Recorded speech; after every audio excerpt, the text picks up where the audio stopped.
Imagine your brothers, the people who grew up in the same house as you, who shared every meal with you, standing in a circle, deciding what you're worth. Not asking if you deserve better. Not feeling guilty, just counting the coins. That's exactly what happened to Joseph. And what his brothers didn't know, what they couldn't have imagined, is that the boy at the bottom of that pit would one day hold their lives in his hands. This is that story. Joseph is the 11th of 12 sons. His father Jacob is a man of enormous wealth, flocks, land, a household that spans generations.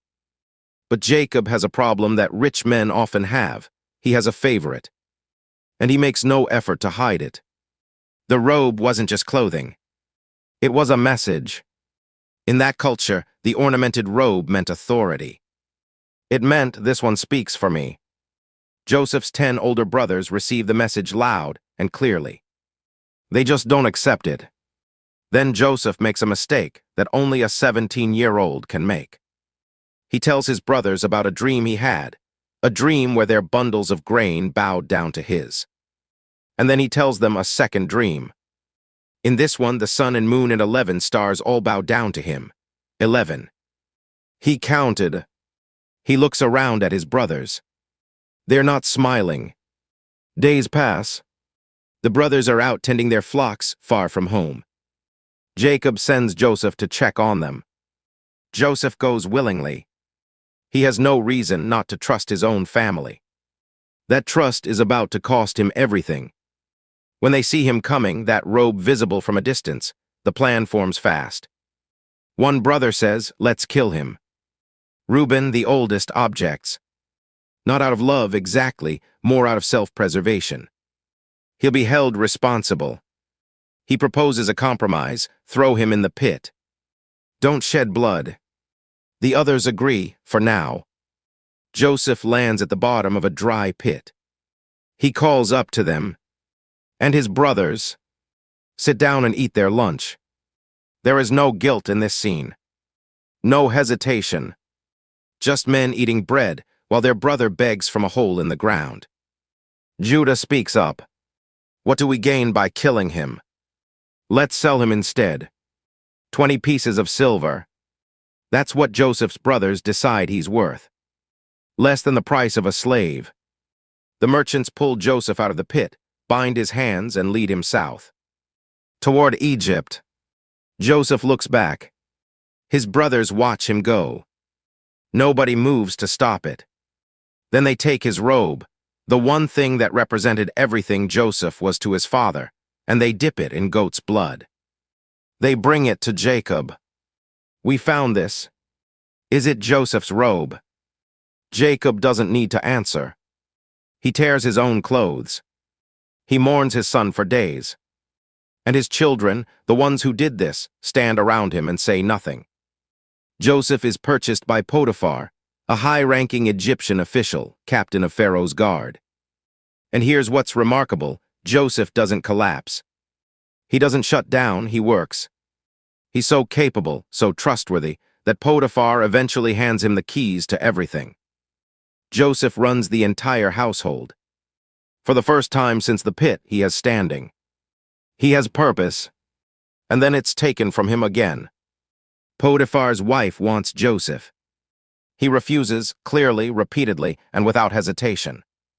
He won't betray the man who trusted him. One day she grabs his cloak, he runs. She holds the cloak, and when Potiphar comes home, she holds it up as evidence of a lie. Joseph goes to prison for something he didn't do. Betrayed by his brothers. Now framed by his employer's wife. Twice he trusted. Twice he was destroyed for it. Any reasonable person would have broken by now. Joseph doesn't break. And in prison, of all places, he finds the door that was always meant for him. In prison, Joseph meets 2 men from Pharaoh's court, his cupbearer and his baker. Both have dreams they can't understand. Joseph interprets them.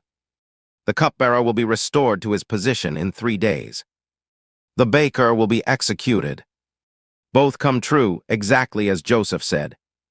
Joseph asks the cupbearer one thing: remember me when you get out. Tell Pharaoh I'm here. The cupbearer is restored. And for 2 full years, he forgets. 2 years later, Pharaoh has a dream. 7 fat cows devoured by 7 thin ones. 7 full heads of grain swallowed by 7 withered ones. His magicians, his advisors, none of them can explain it. And the cupbearer finally remembers the young Hebrew in the prison. Joseph is brought before Pharaoh, cleaned up, standing in the throne room, 13 years after his brothers threw him in a pit. Joseph interprets the dream immediately. 7 years of abundance, followed by 7 years of famine so severe it will wipe out everything. He doesn't just interpret it. He gives Pharaoh a plan. Appoint someone wise. Store 1/5 of every harvest. Build reserves. Pharaoh looks around the room. He looks back at Joseph. Can we find anyone like this, a man in whom the Spirit of God is? He puts his signet ring on Joseph's finger, his robes on Joseph's back, a gold chain around his neck. Joseph, the boy who was sold for 20 pieces of silver, is now second only to Pharaoh himself. Over all of Egypt, at 30 years old, the famine comes exactly as Joseph said. It spreads across the entire region, and his brothers in Canaan, hungry, desperate, hear that Egypt has grain. They make the journey. They walk into the palace. They bow before the man in charge. They don't recognize him. Joseph recognizes them immediately. He has all the power now. He could destroy them with a word. He could imprison them, humiliate them, let them starve. Nobody would question it. And for a moment, just a moment, you can see the weight of what they did to him. 13 years, the pit, the chains, the prison cell, the nights where he must have wondered if any of it meant anything. He tests them, gives them chances to show who they are now. And then he can't hold it anymore. Joseph weeps so loudly that the Egyptians in the next room can hear it. He tells his brothers who he is.